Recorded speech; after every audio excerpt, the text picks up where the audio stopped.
नमस्कार, FM news देख रहे हैं आप। आपके साथ मैं हूं हर्ष त्यागी। उत्तर प्रदेश के मुख्यमंत्री योगी आदित्यनाथ आज दिल्ली के दौरे पर हैं। यह दौरा बेहद खास माना जा रहा है। सीएम योगी ने इस दौरे के दौरान राष्ट्रपति रामनाथ कोविंद से मुलाकात की। उनके साथ डिप्टी सीएम केशव प्रसाद मौर्य और ब्रजेश पाठक भी हैं।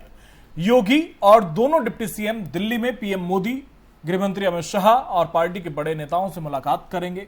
और खबर यह भी है कि सीएम योगी को यूपी फतह का बड़ा गिफ्ट मिल सकता है। क्या है वो गिफ्ट, इस रिपोर्ट में देखिए। यूपी में बीजेपी ने लगातार दूसरी बार जीत हासिल कर जो इतिहास रचा है, उससे बीजेपी शीर्ष नेतृत्व उत्साहित है। उत्साहित होना लाजमी भी है, क्योंकि योगी आदित्यनाथ के नेतृत्व में बीजेपी ने उत्तर प्रदेश में वो कर दिखाया जो आज तक कोई भी नहीं कर पाया। यूपी में जीत हासिल करने के बाद योगी आदित्यनाथ का कद पहले से कई गुना बढ़ गया है और शायद यही कारण है कि बीजेपी अब उन्हें यूपी जीत का तोहफा देने जा रही है। राजनीतिक गलियारों में चर्चा है कि योगी आदित्यनाथ को बीजेपी संसदीय बोर्ड का सदस्य बनाया जा सकता है। संसदीय बोर्ड का सदस्य बनने के बाद बीजेपी में योगी आदित्यनाथ का कद कई गुना बढ़ जाएगा। योगी आदित्यनाथ दिल्ली पहुंचने के बाद पीएम मोदी, रक्षा मंत्री राजनाथ सिंह, गृह मंत्री अमित शाह और बीजेपी अध्यक्ष जेपी नड्डा से मुलाकात करेंगे। इसके बाद उनके नाम का ऐलान हो सकता है। सीएम योगी का बीजेपी के सबसे महत्वपूर्ण बोर्ड का सदस्य बनाए जाना इसलिए भी अहम माना जा रहा है, क्योंकि बीजेपी के अंदर और बाहर ये सबसे बड़ा सवाल बना हुआ है कि पीएम मोदी के बाद बीजेपी में प्रधानमंत्री पद का दावेदार कौन होगा। योगी के संसदीय बोर्ड का सदस्य बनाए जाने के बाद माना जा रहा है कि योगी आदित्यनाथ मोदी की राह पर आगे बढ़ रहे हैं। बीजेपी के संसदीय बोर्ड की अगर बात करें तो इस बोर्ड में 11 सदस्य होते हैं। अभी इस बोर्ड में 7 ही सदस्य हैं। बीजेपी नेता सुषमा स्वराज और अरुण जेटली के निधन के बाद और थावर चंद गहलोत के राज्यपाल बनने और वेंकैया नायडू के उपराष्ट्रपति बनने के बाद भी बोर्ड में नए सदस्य शामिल नहीं किए गए और तब से ये 4 पद खाली चल रहे हैं। हालांकि संसदीय बोर्ड में सीएम योगी के साथ अन्य कई नाम भी चल रहे हैं, जिसमें निर्मला सीतारमण, धर्मेंद्र प्रधान, योगी आदित्यनाथ, सर्बानंद सोनोवाल, स्मृति ईरानी, भूपेंद्र यादव का नाम शामिल है। हालांकि अभी संसदीय बोर्ड में पीएम नरेंद्र मोदी के साथ गृह मंत्री अमित शाह, राष्ट्रीय अध्यक्ष जेपी नड्डा, रक्षा मंत्री राजनाथ सिंह, नितिन गडकरी, मध्य प्रदेश के सीएम शिवराज सिंह चौहान के साथ पार्टी के राष्ट्रीय महामंत्री संगठन बीएल संतोष मौजूद हैं। योगी आदित्यनाथ को बीजेपी के सबसे महत्वपूर्ण बोर्ड में जगह मिलना इसलिए भी अहम माना जा रहा है, क्योंकि पीएम पद की दावेदारी से पहले नरेंद्र मोदी को गुजरात का मुख्यमंत्री रहते हुए संसदीय बोर्ड का सदस्य बनाया गया था। तो क्या अब योगी आदित्यनाथ पीएम मोदी के नक्शे कदम पर चल रहे हैं? क्या बीजेपी मोदी का विकल्प तैयार करने में जुट गई है? और सबसे बड़ा सवाल, क्या योगी पीएम मोदी के बाद बीजेपी में नंबर 2 की हैसियत की तरफ बढ़ रहे हैं? Special desk FM news. तो संसदीय बोर्ड में कुल 11 सदस्य होते हैं। वर्तमान की अगर बात करें तो प्रधानमंत्री नरेंद्र मोदी, अमित शाह, जेपी नड्डा, राजनाथ सिंह, नितिन गडकरी, शिवराज सिंह चौहान और बीएल संतोष, ये 7 लोग वर्तमान में मौजूदा संसदीय बोर्ड के सदस्य हैं। संभावित की बात करें तो योगी आदित्यनाथ, निर्मला सीतारमण, स्मृति ईरानी और धर्मेंद्र प्रधान, ये वो नाम है जो संसदीय बोर्ड में शामिल हो सकते हैं। आपको बता दें कि बीजेपी के वरिष्ठ नेता अरुण जेटली, पूर्व विदेश मंत्री सुषमा स्वराज के निधन के बाद 2 पद खाली हुए। उसके बाद वेंकैया नायडू जी के उपराष्ट्रपति बनने के बाद 1 पद और खाली हुआ और अब संसदीय बोर्ड में योगी आदित्यनाथ का पहुंचना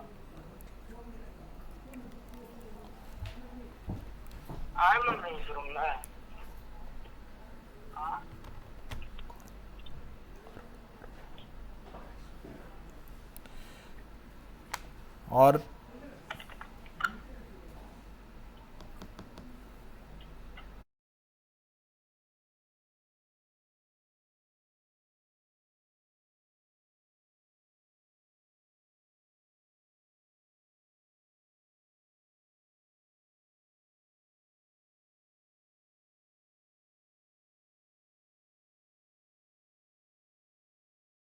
तो योगी आदित्यनाथ का संसदीय बोर्ड में पहुंचना बेहद महत्वपूर्ण माना जा रहा है और माना यह जा रहा है कि यूपी फतेह जो लगातार दूसरी बार योगी आदित्यनाथ के नेतृत्व में हुई है, उसके बाद योगी आदित्यनाथ को बीजेपी शीर्ष नेतृत्व रिटर्न गिफ्ट दे रहा है और योगी आदित्यनाथ संसदीय बोर्ड में शामिल हो सकते हैं। और इस वक्त दिल्ली में है सीएम योगी आदित्यनाथ, उनके साथ दोनों डिप्टी सीएम ब्रजेश पाठक और केशव प्रसाद मौर्य मौजूद हैं। राष्ट्रपति रामनाथ कोविंद से मुलाकात की है और खबर यह भी है कि संसदीय बोर्ड में उनके नाम के ऐलान के साथ साथ बीजेपी प्रदेश अध्यक्ष उत्तर प्रदेश में कौन होगा, इस पर भी चर्चा हो सकती है। तो बेहद अहम यह दौरा माना जा रहा है। आपको बता दें कि संसदीय बोर्ड में 11 सदस्य होते हैं और संसदीय बोर्ड पार्टी का सबसे महत्वपूर्ण बोर्ड है और ये बोर्ड मिलकर तय करता है कि राज्यों में किस तरह की रणनीति होगी। ये बोर्ड तय करता है कि सांसद और विधायक किस तरह की रणनीति अपनाएंगे, संसद में किस तरह की रणनीति पार्टी की होगी, विधानसभा में किस तरह की रणनीति पार्टी की होगी। तमाम बड़े फैसले ये संसदीय बोर्ड द्वारा लिए जाते हैं। और चर्चा के लिए हमारे साथ बीजेपी से विक्रम सिंह जी हमारे साथ जुड़ गए हैं। बहुत बहुत स्वागत है आपका एफएम न्यूज में। हमारे साथ वरिष्ठ पत्रकार अरुण कुमार जी जुड़ गए हैं। बहुत बहुत स्वागत है आपका एफएम न्यूज में। हमारे साथ कांग्रेस से संत शुक्ला जी हमारे साथ जुड़ गए हैं। बहुत बहुत स्वागत है आपका भी।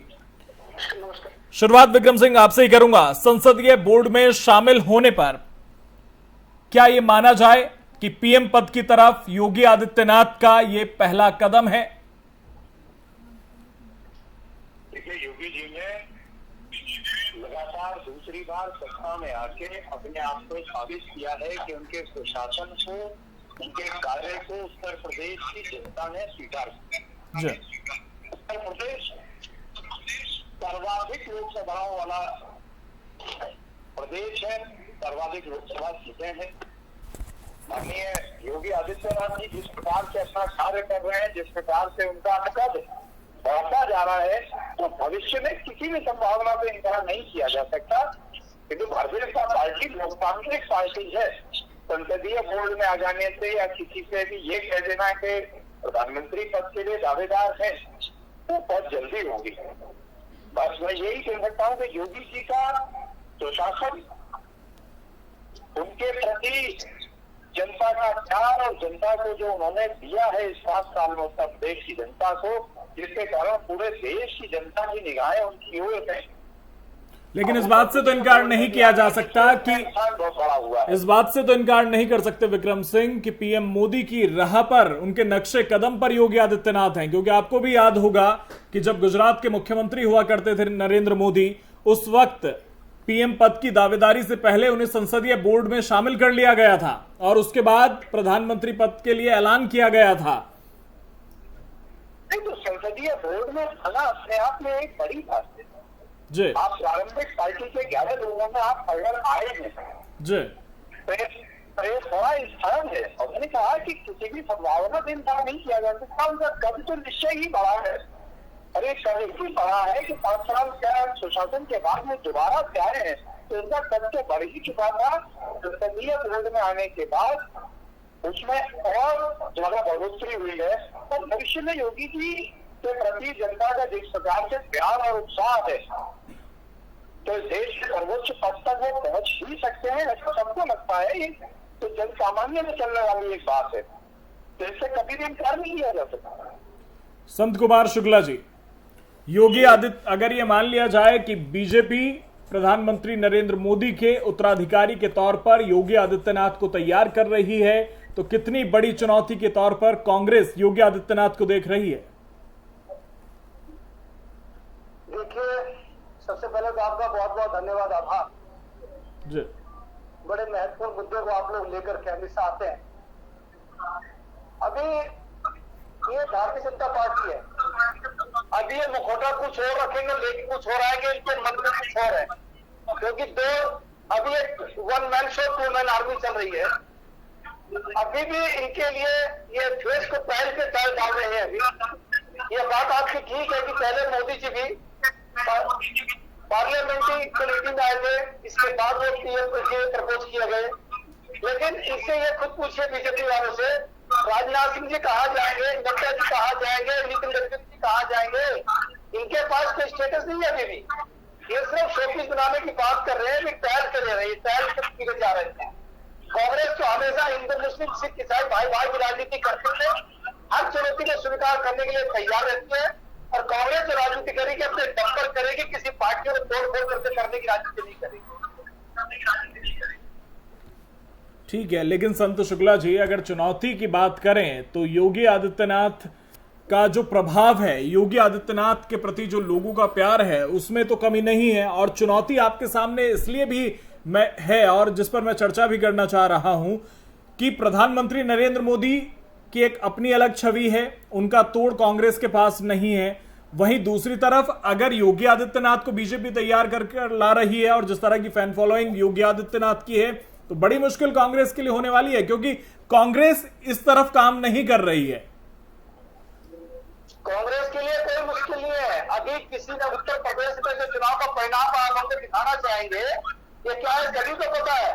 पश्चिमी उत्तर प्रदेश में क्या स्थिति इन्होंने की थी, किस तरीके से चुनाव कराया। मैं कह रहा हूँ कि उदाहरण के लिए, मैं उन्नाव गया, मैं लखीमपुर खीरी गया, मैं अलीगढ़ गया, मैं बलिया होकर के आया। मैंने देखा जो लोग बीजेपी को नहीं चाहते थे जिस घर के अंदर, उस घर के अंदर बीजेपी के बोर्ड को दिखाया गया। हमने सीसी पे इनकी क्या स्ट्रेटेजी है, ये एडमिनिस्ट्रेशन का दुरुपयोग करके किस प्रकार से सत्ता में आते हैं। कांग्रेस से सब इनका कांग्रेस के कार्यकर्ताओं में आज भी जज्बा है। आज भी 24 में राहुल जी को प्रधानमंत्री के रूप में देखेंगे और उनको बना करके छोड़ेंगे। चाहे योगी जी को ये मौका लेकर क्या है, चाहे गडकरी साहब को लेकर क्या है, या हर बंदे वाला नहीं है। कांग्रेस हम पर दबे राजनीति करेगी।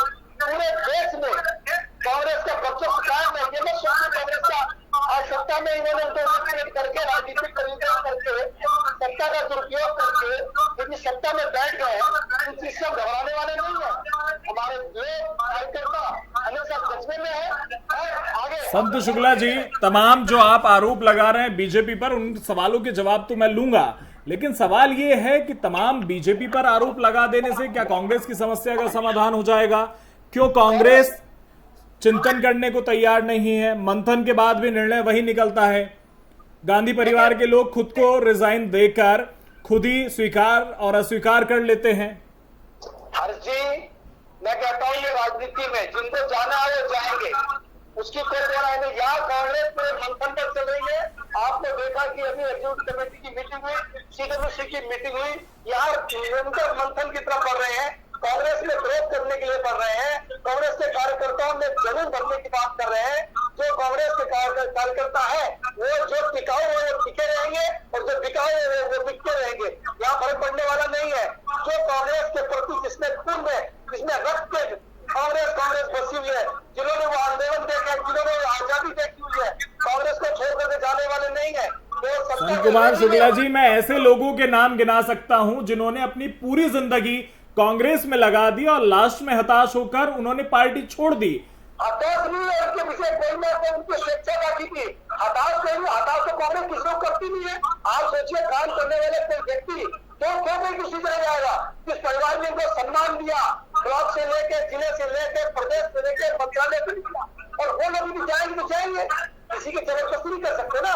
चलिए ठीक है, ठीक है, कांग्रेस के लोग ठीक है, दोबारा आऊंगा मैं आपके पास। अरुण कुमार वरिष्ठ पत्रकार हमारे साथ बने हुए हैं। अरुण कुमार जी, अगर संसदीय बोर्ड में योगी आदित्यनाथ पहुंचते हैं तो लाजमी है कि कद तो उनका बढ़ ही जाएगा, लेकिन अगर भविष्य के तौर पर देखें तो क्या बीजेपी ने अभी से तैयारियां शुरू कर दी हैं मोदी के राजनीतिक उत्तराधिकारी को ढूंढने की? देखिए, मैं मानता हूं इन केंद्रीय जो भाजपा का केंद्रीय संसदीय बोर्ड है और किसी भी पार्टी का जो संसदीय बोर्ड होता है, एक सबसे हाईएस्ट बॉडी होती है निर्णायक। और अभी अब प्रधानमंत्री नरेंद्र मोदी के लिए आगे का लक्ष्य क्या है? आगे का लक्ष्य है 2024 का लोकसभा चुनाव। और ये 4 सीटें, अभी जो 11 सदस्यों वाली संसदीय बोर्ड है पार्टी की, उसमें अरुण जेटली, गहलोत सहित ये 4 सीटें खाली हैं। अब ये 4 सीटें भरी जानी है। स्वाभाविक रूप से जो आपने अभी 4 संभावित नाम भी उछाला है कि ये 4 संभावित नाम पर विचार हो सकता है, उसमें मुख्यमंत्री योगी आदित्यनाथ जी का स्वाभाविक रूप से 5 साल की जो उनको उपलब्धि रही है, अपने परफॉर्म करके उन्होंने one of the best chief minister था, उन्होंने वहां परफॉर्म किया। इसलिए पार्टी इस बार जो चुनाव भी हुआ, जो दोबारा पार्टी सत्ता में आई है, एक इतिहास रचा गया है, तो स्वाभाविक रूप से बीजेपी में मुख्यमंत्री योगी आदित्यनाथ जी का कद बढ़ा है। और जो पार्टी की जो संसदीय बोर्ड की 4 सीटें खाली हैं, उसमें यदि उन्हें जगह मिलती है तो ये स्वाभाविक बात है, पार्टी ने उन्हें इस योग्य समझेगी, उन्हें जगह देगी। रही बात जो आपने बात कही कि ये आने वाले दिन में प्रधानमंत्री के वो उत्तराधिकारी बन सकते हैं, मुझे लगता है कि आने वाला दिन तो फिर नरेंद्र मोदी का ही है। 24 के बाद जो अगला 5 साल है, वो नरेंद्र मोदी रिटायर थोड़े होने जा रहे हैं। अब रही बात की पार्टी जो बीजेपी है, एक लेगेसी ऑफ लीडरशिप रही है वहाँ, और ये संसदीय बोर्ड तो आप कहेंगे कि 2 साल जो कोरोना काल पीरियड में अभी तो 11 सदस्य संसदीय बोर्ड भले रहे, 4 लोगों से ये संसदीय बोर्ड काम करते रही। प्रधानमंत्री अमित शाह जी, पार्टी के अध्यक्ष जेपी नड्डा जी, और कभी कभी किन्हीं बैठकों में राजनाथ सिंह को भी बुलाया जाता है। ये कभी जो और बचे हुए जो 4 सदस्य, कभी संसदीय बोर्ड की बैठक किधर, मुझे तो नहीं याद है कि 2 साल में कोरोना पीरियड में कभी संसदीय बोर्ड की बैठक हुई, जबकि 7-8 राज्यों में चुनाव हुए हैं, कई लोकसभा की सीटें खाली हुई, उसके चुनाव हुए हैं, तो ये 4 लोग संसदीय बोर्ड है।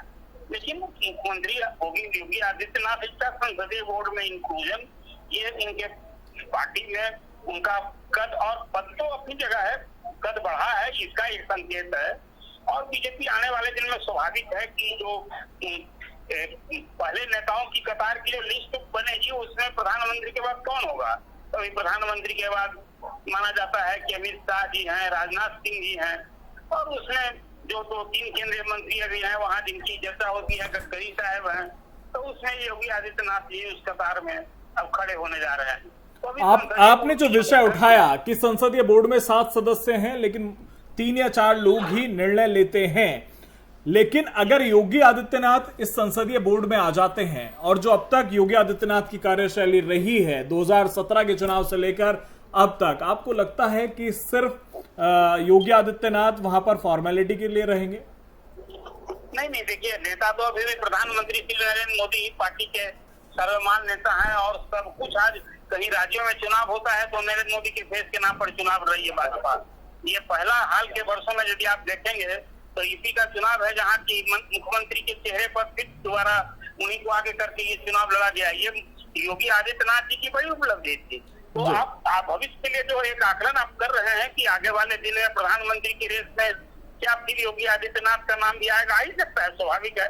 जो उनका कद बढ़ा है 5 साल में, जो उनकी उपलब्धियां रही हैं, और पार्टी ने फिर दोबारा जो 5 साल सत्ता रहने के बाद, आप जानते हैं 3 दशक के बाद बीजेपी ने इस इतिहास को दोहराया है कि कोई चीफ मिनिस्टर दोबारा सत्ता में उसकी वापसी हुई है।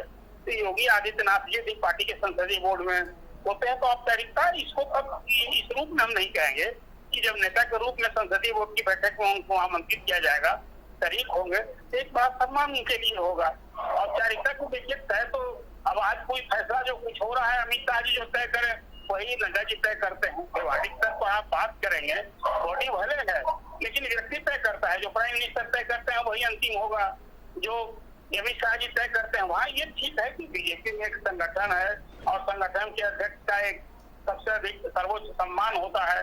बैठकों में प्रधानमंत्री, अमित शाह जी, सभी लोग अध्यक्ष के प्रति, एक संगठन आधारित पार्टी है। वहाँ एक सिस्टम है, बोर्ड है, समिति है, वो फंक्शन करती है। लेकिन चेहरे के रूप में तो आप कहेंगे कि अभी ये तो प्रमुख चेहरा है, जो प्रधानमंत्री चाहें, जो अमित शाह जी चाहें, तय वही होता है, और उसी को फिर अमली जामा पहनाते हैं पार्टी अध्यक्ष के रूप में जेपी नड्डा जी।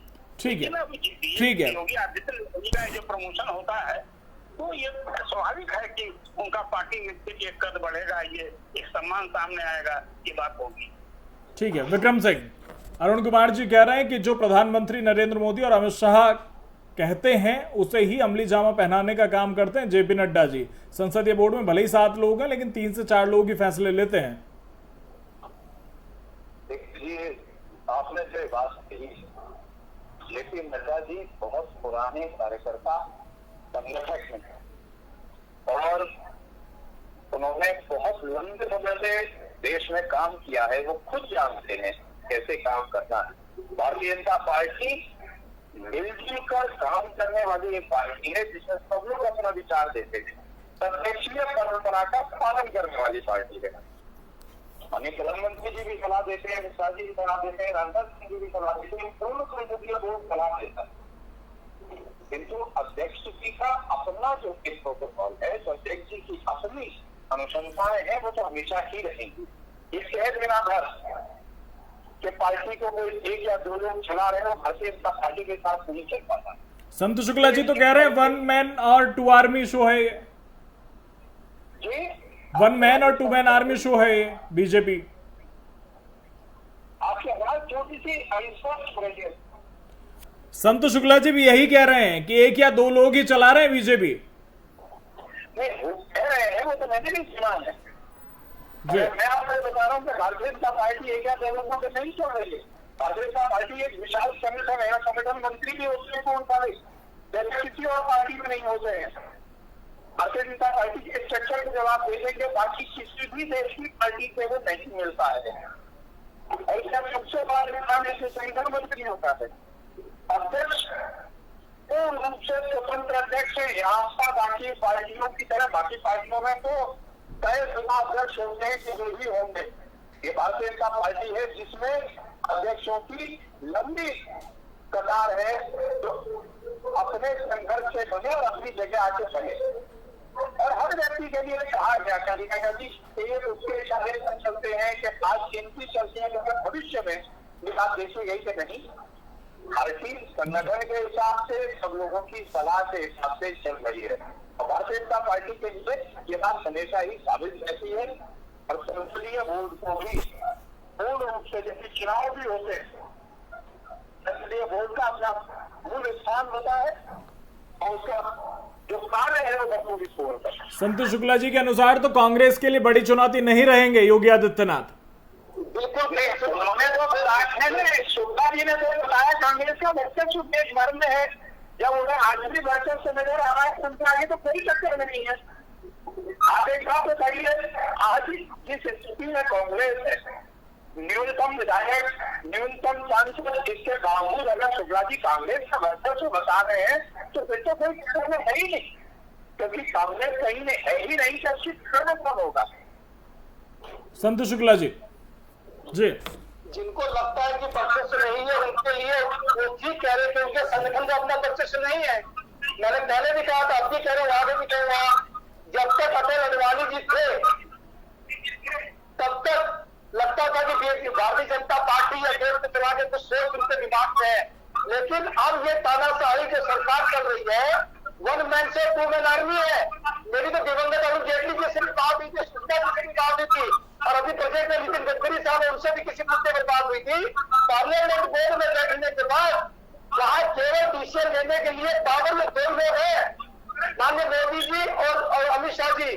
मैं बिल्कुल जिम्मेदारी से कह सकता हूँ, और नहीं तो ये जितने पार्लियामेंट्री बोर्ड में बनने जा रहे हैं, उनकी आवाज भी निकलेगी। मैं आपको और बता रहा हूँ, मोदी जी का मुख्यमंत्री बने समय खुद कट होगा भी, पार्लियामेंट में आने पर कोई उनका कदम नहीं है पार्लियामेंट्री बोर्ड के अंदर। तो ये बीजेपी, हमें बीजेपी नहीं रही जो अटल जी अडवाणी जी के समय में भी सबको लेकर के चलने के लिए तानाशाही सरकार है। 1 मैन से 2 मैन आर्मी चल रही है। 2 व्यक्ति है, तो हम तो हमारे 2 के लिए काम कर रहे हैं, पूरे देश को बर्बाद करने में लगे। भारतीय जनता पार्टी के मेंबर ऑफ पार्लियामेंट उनके आंसू रह रहे हैं, उनकी सुनी नहीं जाती है, उनके अधिकारी नहीं सुनते, पीएमओ से आदेश है। तो मैं बड़ी जिम्मेदारी से कर रहा हूँ आपके साथ, भारतीय जनता पार्टी का जनाधार नहीं। आदरणीय शुक्ला जी, जितना आपने रिसर्च भारतीय जनता पार्टी पर किया, इससे अगर थोड़ा सा भी कांग्रेस पर अगर आप कर लेते तो कांग्रेस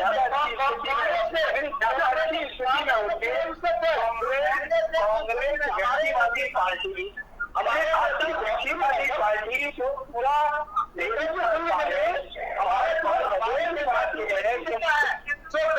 होता है। हमारे नेता राहुल जी दूरदर्शी नेता है, 2020 से मामला उठा लीजिए, एक जो कहा वो होगा। और आपके यहाँ पर सिर्फ तानाशाही राज है, जहाँ भी तानाशाही राज चला, ना उसका घर चला ना वो देश चला, केवल तानाशाही जो मर्जी कुछ करिए। मजबूरी आपके प्रशासन आपके हाथ में है, प्रशासन में तानाशाही का रवैया, ज्यादा घर का भी तानाशाही के स्टेटमेंट पर क्या कहा जाए, जहाँ पूरा देश जानता है कि एक और दो लोग जिस पार्टी में जमाते हैं, दो लोग दूसरी पार्टियों पर रिसर्च कर रहे हैं, लोकतंत्र बता रहे हैं। अगर लोकतंत्र का कभी भी अपोजिट जोड़ा जाए तो सीधे सीधे कांग्रेस है। अब अभी लोकतांत्रिक मूल्यों को, कभी भी लोकतांत्रिक मूल्यों को इस देश में कांग्रेस ने चलने नहीं दिया, और आपने इतनी बड़ी रिसर्च पेश कर दी। कम से कम आप ये तो देखिए कि देश किधर जा रहा है, लोग कहाँ जा रहे हैं, ठीक है, स्थिति है, भारतीय जनता पार्टी कहाँ है, जनता क्या चाह रही है, और आप उसे आपके यहाँ की तरह नहीं होता है। चलिए ठीक है विक्रम सिंह।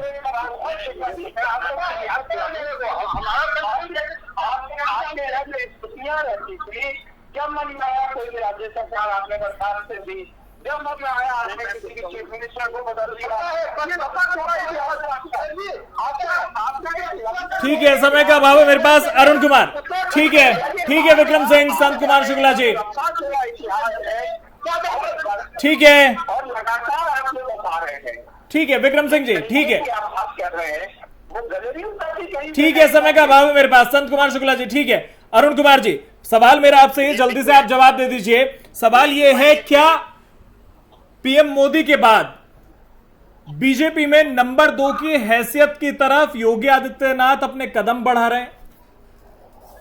देखिए, इसमें दो बात मुझे कहनी है। आपके इस सवाल का मैं संक्षिप्त में ही बाद में उत्तर दूंगा, लेकिन मुझे हैरानी हो रही है। तो ये शुक्ला जी जो कांग्रेस की ओर से बोल रहे हैं, ये आरोप प्रत्यारोप उनकी अपनी जगह है, मैं उसका जवाब नहीं दूंगा। लेकिन उत्तर प्रदेश का हाल का चुनाव का नतीजा बताया है कि योगी आदित्यनाथ की चुनौती के सामने कांग्रेस तो टिक ही नहीं पाई। कांग्रेस कहाँ चली गई है? तो ये बात जो आज कह रहे हैं अभी कि वो डबल डिजिट भी नहीं आया और वो कांग्रेस जहाँ सिमट गई है, तो चुनौती तो वहाँ योगी आदित्यनाथ की थी।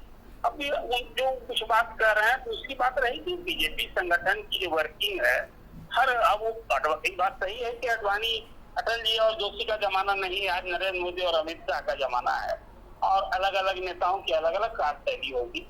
ठीक है, तो मैं ये बात कहूंगा कि योगी आदित्यनाथ जी का जो पार्टी में कद बढ़ रहा है, तो कल नंबर को वो बन सकते हैं, कौन इनकार कर सकता है? ठीक है, समय का अभाव है, माफी चाहूंगा। बहुत बहुत शुक्रिया अरुण कुमार जी, बहुत बहुत शुक्रिया संत कुमार शुक्ला जी, और बहुत बहुत शुक्रिया विक्रम सिंह जी आपका तमाम बातचीत के लिए। तो संसदीय बोर्ड के सदस्य योगी आदित्यनाथ हो सकते हैं, और इस बोर्ड में 11 सदस्य होते हैं, जिनमें से 7 इस वक्त मौजूद हैं और 4 लोग संभावित हो सकते हैं, और ये उम्मीद जताई जा रही है कि योगी आदित्यनाथ को संसदीय बोर्ड में लिया जा सकता है और उनका कद बढ़ सकता है।